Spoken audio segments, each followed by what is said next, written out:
Hello. Today we're going to take a look at the developmental sequence of play. I mean, play does follow a certain pattern. It's not the same for all children, but it certainly is a little bit predictable. And I tell you right from the start, this is something that you're going to have to know. I've seen these questions on the OSAT. You need to know basically what's expected depending on the level of play.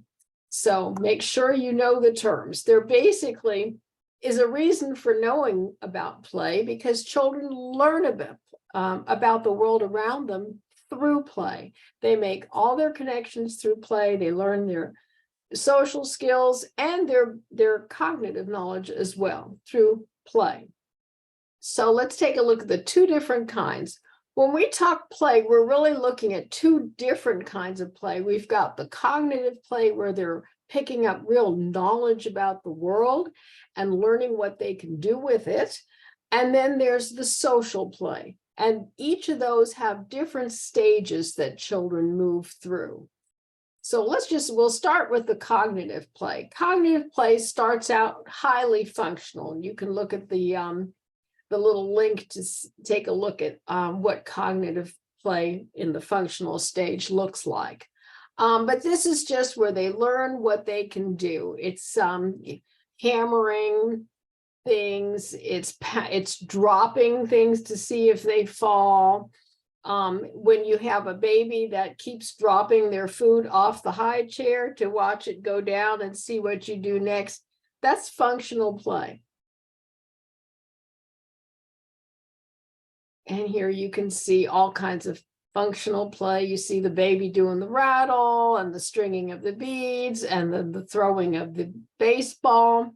It's all functional. They're doing something and learning about it while they're doing it. It serves a function. And then the next level of cognitive play is symbolic play. That's where you substitute one item for another. Like this child here, instead of banging on a drum, he's banging on a pot. That pot's just a symbol for something else. Here you can see examples of symbolic play where you have the baby doll is a symbol for a real baby. And where you have the block village is a symbol for a real village. And then you have constructive play where children actually build or construct something for the sake of constructing. And then you have games with rules. Now, games with rules generally don't come in until they're probably in second and third grade, because I can assure you, even my first graders had a great deal of difficulty with games with rules, because as soon as it looked like they were going to lose at checkers, they quickly changed the rules. So, very hard for them to deal with that kind of thing at a young age. But those are the stages of cognitive play. And then the next the next type of play we're going to look at is social play. And social play is all about working with others. So it starts out at the very beginning as just onlooker, because they're just watching. They're standing back like this little boy here and watching, not interacting at all. And then the next piece that you see, and you'll see solitary play all the way up through the age span. You watch an adult playing a video game, that's solitary play. You see someone building with their Legos, that's solitary play, or a child on their iPad, solitary play. And then you've got parallel play, and you see this a lot in toddlers in a sandbox where they're actually sitting together and they're doing exactly the same thing with exactly the same toy, but they're really not interacting with each other. It's really just, they're next to each other. That's about all we can say about that.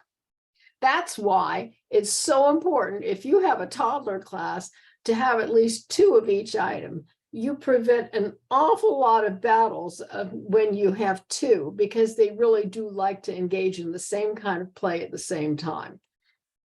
Okay, then we've got associative play, which is where they're actually playing together and they're acting out parts. You see this a lot in the dramatic play center.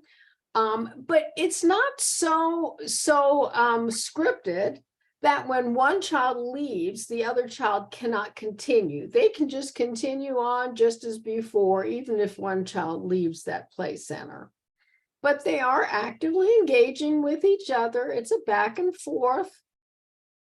And then the last part here is cooperative play, where they are playing together. And if one child leaves, the other child cannot possibly carry on, such as if you're playing checkers or chess with somebody. When the other person gets up to leave, you can't just keep playing because it's, a little hard doing both sides at the same time. And as you're looking at this, you're saying to yourself, do I really need to know these stages of play? Yeah, you do. For one thing, you're going to be asked at some of them on the OSAC. But for another reason, you're going to have to know if you have a child that is, say that you have first grader, and that first grader just engages in functional play.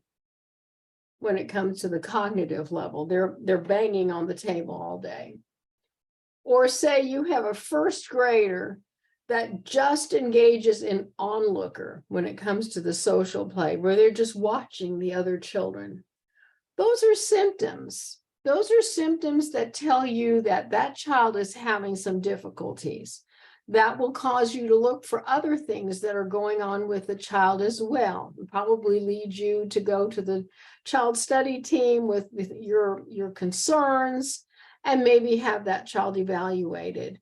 Because when children do not progress through these levels as they get older, that can be a cause for concern because you want to see a progression. Even though adults still play solitary play on their computer and their games, adults also interact with others. And there's not just that one focus. You want a child that is able to have more than one focus. So something to be cognizant of is make sure that your children develop and use more than one of these styles of play. If you see a child with just one, that's a concern. If you have any questions, please let me know. Have a wonderful week. Bye-bye.